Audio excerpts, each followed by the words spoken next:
What car brands will you never buy again? What car brands do you swear by? Chevy, I've owned several and they drive real nice but always have weird issues that crop up and you have to deal with.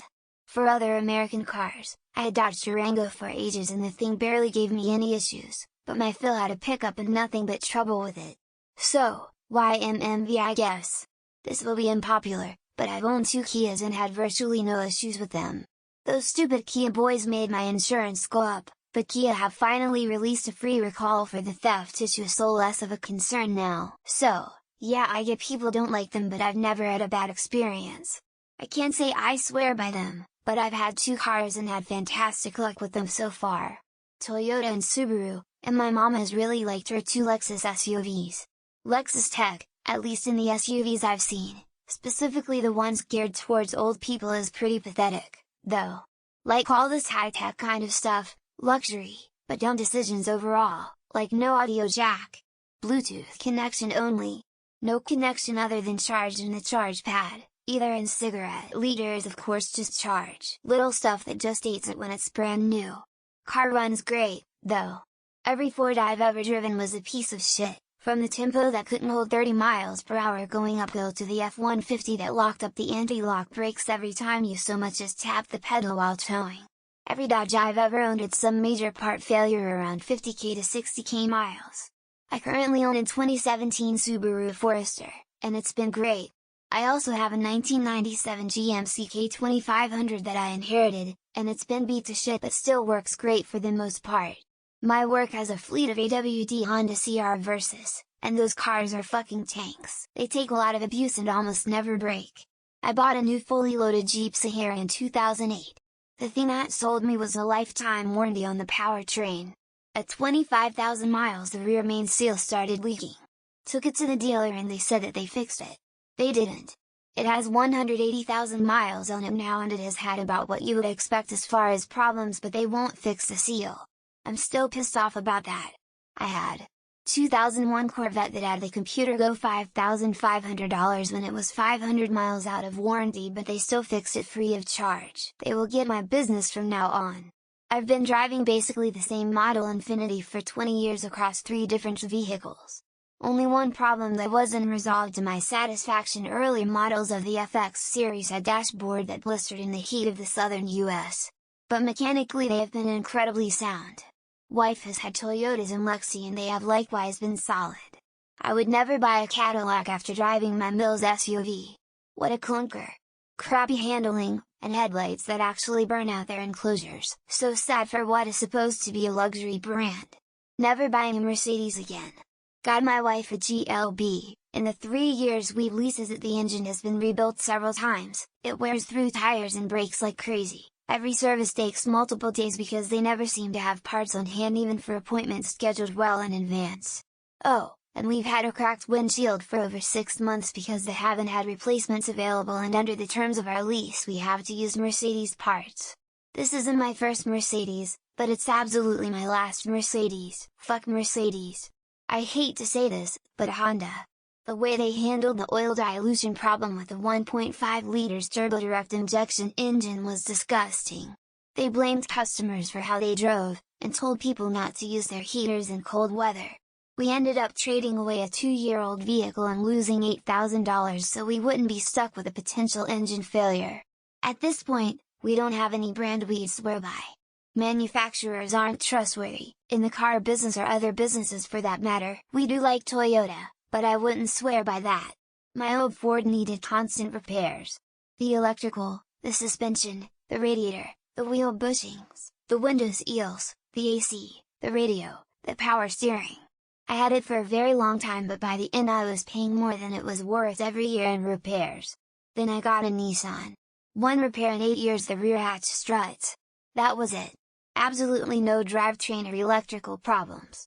So my next and current cat, I got an Infiniti. It's used, and needed a new engine thermometer when I got it. And that was 120,000 miles ago. My parents bought a Plymouth Reliant K car in the 80s.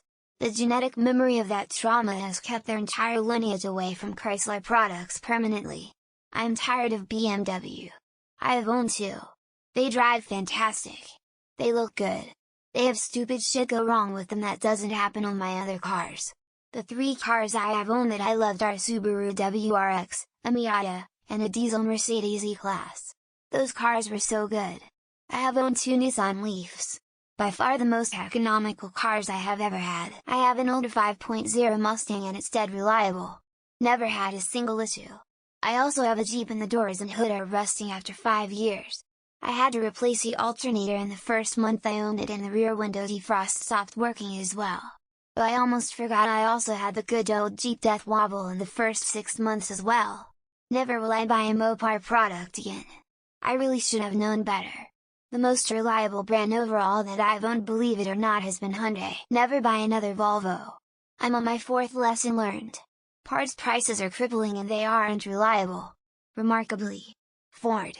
An old Fiesta ST with a 1.6 EcoBoost survived 122k miles with just one service and sponged 9 years of constant abuse from cold.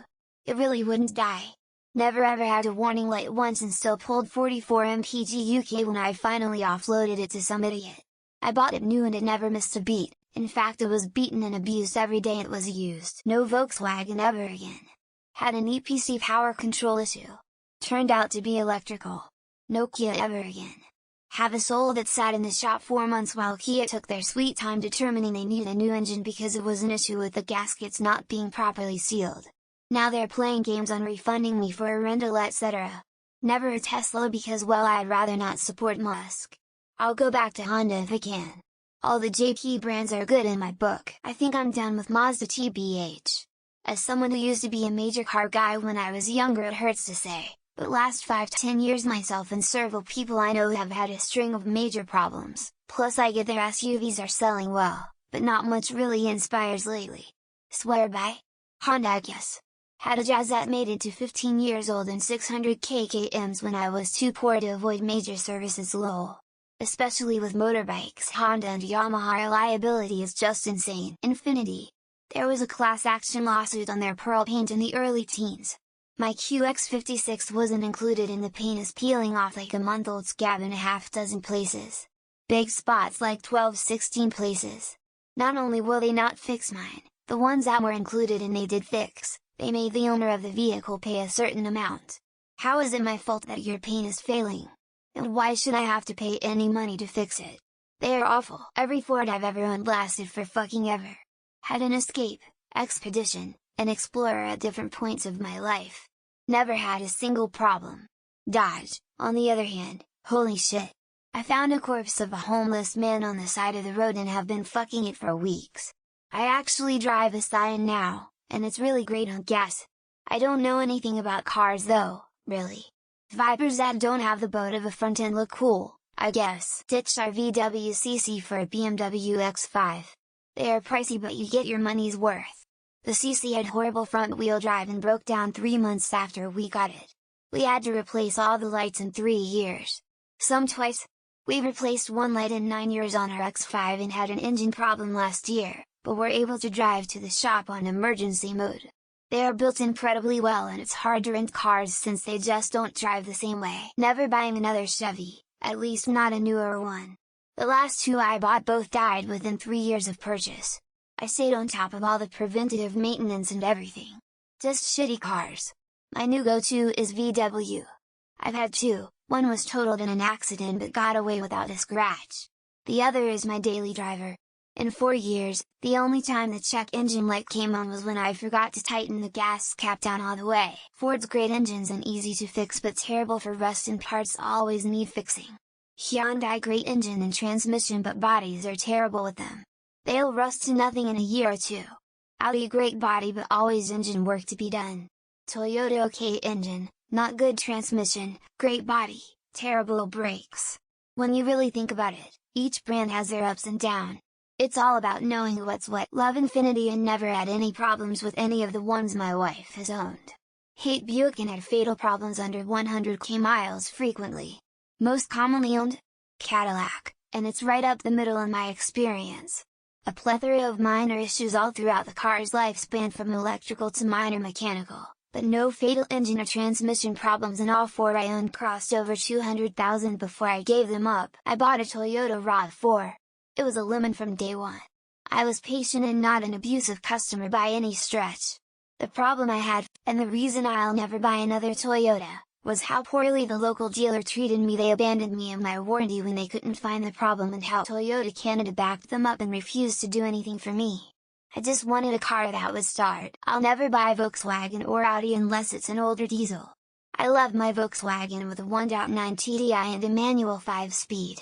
Also love my trusty 3/4-ton Chevy. 6.0 liters and 4L80 is a pretty stout combo. Both at A1 4 million miles and drive great. My 77 Chevy K10 has been great too. 350 engine, 4x4 short bed with an SM465 manual transmission, 3-speed Granilo and NP205 transfer case. I'm going to get downvoted to hell here, but I would never buy a gas car again. I love my Tesla so much I don't even like being in gas cars anymore.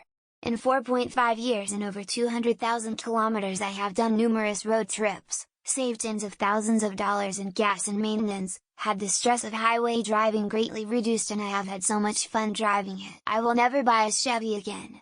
Problem after problem on my last one, and even problems that were the manufacturer's fault I had to pay for it out of pocket. Cheaply made, and parts were falling off of it despite being relatively new. That car getting totaled was the best thing that could have happened. Bought a Toyota with the insurance payout and never looked back.